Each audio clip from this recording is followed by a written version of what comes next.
This has very strong Egyptian symbology. And when I saw this card, it was just really striking and it was really powerful. It indicates to me some sort of an eclipse, okay?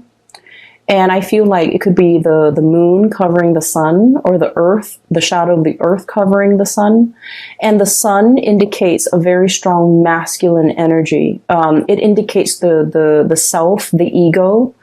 And so I feel like for some of you, there is a major male figure that is eclipsed out of your life. Okay. So, and I'm seeing like, you know, like potentially a brother you try to help, but you can no longer help. A father, you try to, you know, tell them what's like the rightful path to walk towards, and, you know, against their better judgment, they're not able to get there. So you've had to eclipse somebody out of your life. And for some of you, a past relationship partner, somebody who might have been very ego driven. Okay. It's all about me. It was not about the relationship. It was just, they were hanging on to this relationship with you mainly because, you know, it stroked their ego. It made them feel good. Whenever the world has dealt them a blow, they come running back to you. And so I feel like you are turning your back, literally turning your back, eclipsing something or somebody out of your life, okay? Mainly because you understand that you can no longer give yourself to this situation. And then I also feel what's right underneath it is the Ace of Cups, okay? Once upon a time, there was great love involved in this relationship. And now you're in a position where you can no longer feed into this love. Some of you, the love has run out. And so you're turning your back and you're kind of, they can scratch, they can pick at it, and I feel like you're just not giving any more of your energy.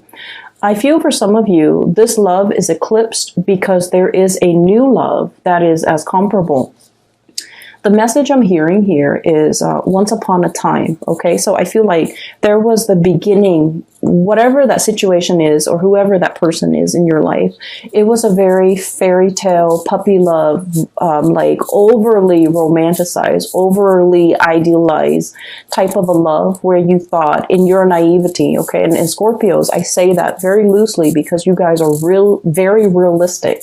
But a lot of the times the emotions can take over, and you know, we're all guilty of this, where we see things and we romanticize things and we imbue characteristics into a love situation that might not be there. So I feel like you might have been a little bit blinded by this love situation, or it started in such a fairy tale romance that you thought it was going to be that way. And I feel like, you know, something happens. There was a wrench in the works. There were a lot of ego issues associated with this union where the other person was not ready for the relationship. They're not ready for the responsibilities. Even if it's a family situation, they're not ready for the responsibilities. If it's a father, if it's a mother, for example, they were all about themselves. They weren't about being a good parent. If it's a love relationship partner, they were all about me. They weren't about the partnership. So I feel like it was a rude awakening for you. And it took many, many, many bouts of disappointment for you to get to this point. And then some of you have found somebody new, okay? The Ace of Cups is about new love. And I feel like for many of you, there is a new love that is just as amazing and fairy tale-like. But I feel like this new love is built on mutual goals, mutual career paths, mutual like expansion. It's built on something very, very solid. We have here the Three of Pentacles. I see this as like communication that is all about self-improvement, okay? Constructive criticism, giving and receiving, but also like learning how to be a better partner, learning how to be a better friend, learning about responsibilities, learning about, you know, equal give and take. So this is a card that is very, it's very oriented when it comes to like consultation, asking other people for advice, receiving feedback, not being defensive when it comes to constructive criticism. So in this new love relationship, there's a lot of growth. There's a lot of room for expansion. There's also just, a lot of admiration and a lot of like working together to build something of greater value. Whereas in the past, the situation has not always been positive. So now you're in something new. And we have here the Three of Wands, waiting for your ship to finally come in, letting go, untying, okay, unraveling of this ribbon here to get rid of baggage, to get rid of emotional baggage or like self-defeating talks, things that we tell ourselves, or just burdens from the past, in order to free yourself for this new love that is in the picture for you. So that message and the image came in very powerfully.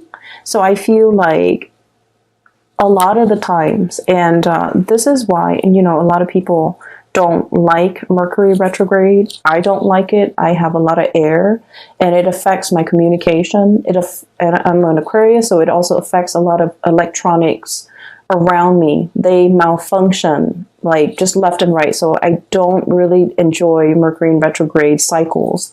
However, the best insights that I've ever come to terms with, the best, long-standing problems that I was not able to solve, the solutions come in during Mercury in retrograde cycles.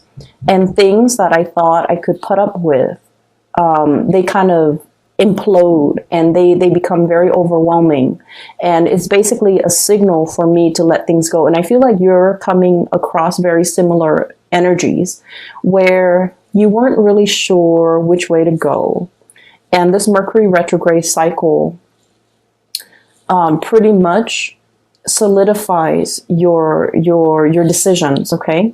So for example, there was a person, right? And you're just like, can we stay friends? Can we get back together? Can we be cordial with one another? I feel like this Mercury retrograde cycle, you're going to start to feel somebody infringing upon your boundaries, somebody overstepping their boundaries with you, somebody telling you what to do, somebody who's not respectful when you say no. No means no, and they're not really respectful of that. So I feel like somebody who's trying really hard to push your buttons to get your attention, to try to revive something that they used to have with you, and their efforts will become very obvious. The way they go about it will not be pleasant.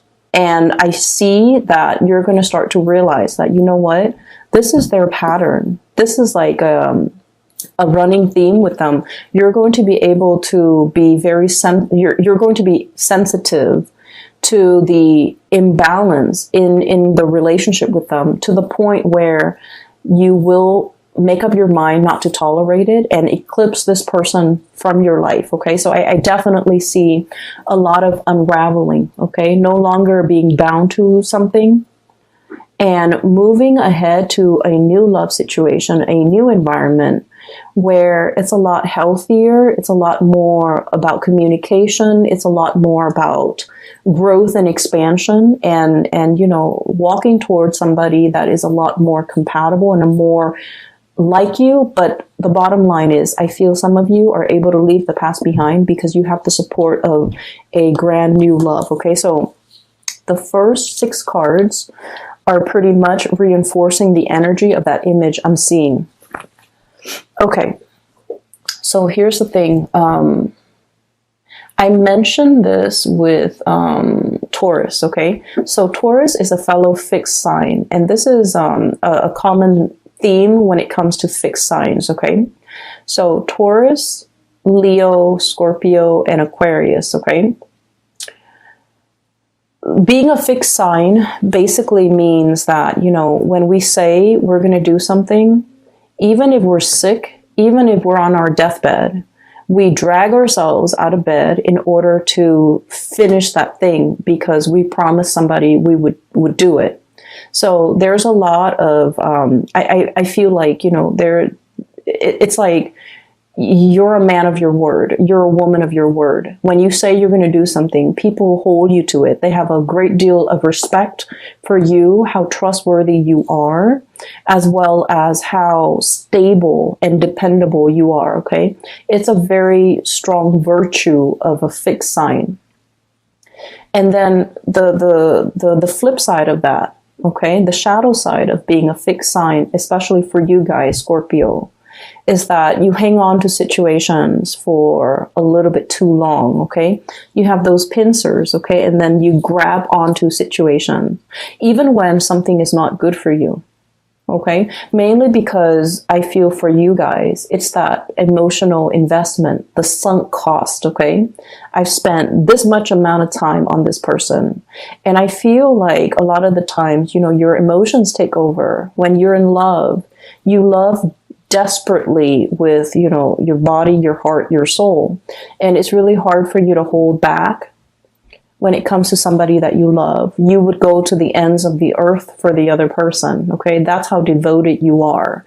And I feel like there was a situation in the past where you gave so much of yourself. There was nothing. There was like barely anything left for you. Okay. You ran yourself ragged for this person.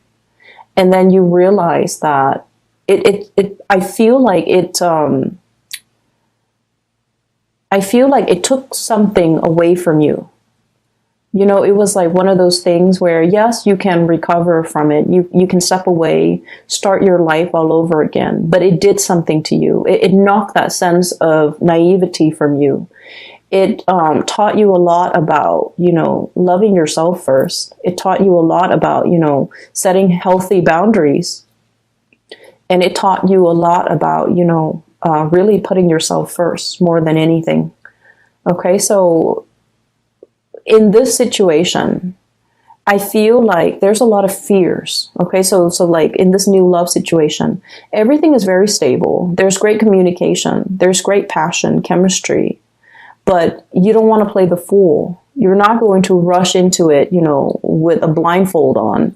You're still going to be very methodical. You're still going to give all of yourself to this relationship. And I feel like in the back of your mind, it's always like, you know, when is the other shoe going to drop? When are the temper tantrums or the selfishness from this person going to come in? But I feel like you are aware that you're dealing with a new person. You are aware that there's a lot of great communication here. You are aware that this situation is very reciprocal, but you're still perpetually, you know, skeptical about the connection.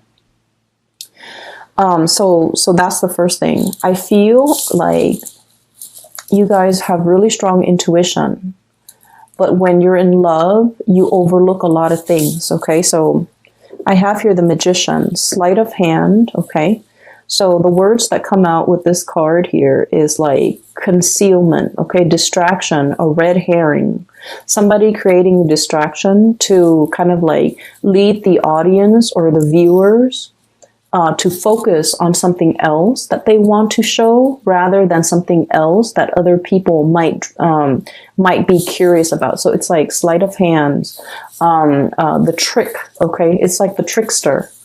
Not that you're dealing with somebody like this, but I feel like you are very, very skeptical, and you are also trying to unearth. You are also trying to like figure out information. You're also trying to like, you're basically trying to cover yourself so that you don't get hurt. So I do see a situation where you're potentially, you know, you're curious about a lot of things. I also feel like, you know, looking at somebody's social media, I'm also feeling like wanting to, you know, wanting to access somebody's cell phone, wanting to access somebody's social media, just to see what they're up to. Mainly because I feel like there isn't cause for concern, but I feel like you're curious, okay? And I feel like there was a past situation that left you feeling like I need to, you know, preemptively find out these things just to make sure they're not doing anything. Well, the problem with that is whenever we set out to confirm a negative, so for example, I want to make sure, so just for an example, okay, I'm dating Bob. I want to make sure that Bob is not cheating on me. I'm going to go through his cell phone. I'm going to go through his email. I'm going to go through his, Instagram account just to make sure that he's not talking to another girl. And so I hack into his cell phone, hack into his Instagram, check all of his emails, and then I find nothing. Okay. So I'm trying to confirm a negative that he's not cheating on me. And so, I find nothing. When I find nothing, I'm actually very happy. But then 5 and 6 months later, I'm going to do it again, because we won't stop until we find something positive, right? Like a positive. Oh, he's sending this woman picture. He's sending an email to this other lady. And so I feel like you're very curious. Something is grabbing your attention and you're trying to confirm. You're trying to confirm a negative. And when we try to confirm a negative and we find that negative, we never stop. However, if you have a hunch that, oh, so-and-so is cheating on me, and you find that proof, you're gone, and you will never need to dig into his phone to confirm it again, because you've already found it. So I feel like there's a dicey situation here that some of you might be embarking on, and I just want you to be a little bit careful. If you feel like you don't trust somebody, trust your intuition. But you need to also understand, exactly like, why don't I trust this person? Piece together that entire narrative and that entire story before you jump the gun. Okay? Piece together the entire history that you have with this person. And try to figure out, have they ever lied in the past? If they've lied in the past, what's stopping them now? So that might be your answer. On the other hand, it's like, have they ever lied to me? Have they ever done anything deceptive? Have they ever lied to other people? Have they ever cheated? If that history of, lying and cheating has not been there, then you don't really have enough to go by. So I feel like, past history is very indicative of future. And so that might be where you need to look to figure out whether or not you can 100% invest in this person or invest in this situation, because I feel like somebody from the past really left their imprint on you. It's made you very doubtful. It's made you very skeptical. It's made you paranoid. And I also feel like it's made you scared to open yourself up. Okay, it's made you like jaded when it comes to people. And so you're just trying to protect yourself. So I feel like, if there are like hunches and things like that, it's not really stemming from something that is not coming from this relationship or this person. I feel like it's the fears and the insecurities that the previous person has caused, okay? That's triggering things in you, okay? So that's the first 6 cards that I am sensing here. There was another message that came through. I wrote it down because I've had this spread laid out for the past few days, but I just could not get a coherent message, but now it's coming through. Okay, so what came through is this Emperor. And I'm hearing that Beatles song, I'm the walrus, but I'm seeing this person, okay? This is a person who is like a person in a position of authority, okay? He's the Emperor. He rules empires. He rules kings. He has a lot of wisdom, a lot of... he has wisdom, he has experience, he's just really, really good. He's somebody that everybody comes to for advice, for guidance, for answers, okay? However, I was looking at this card, and then the message that I'm hearing is the sun is setting on his reign. The sun is setting on this empire, meaning it's going away. The power, the prestige, the heyday, the glory. I feel like it's fading.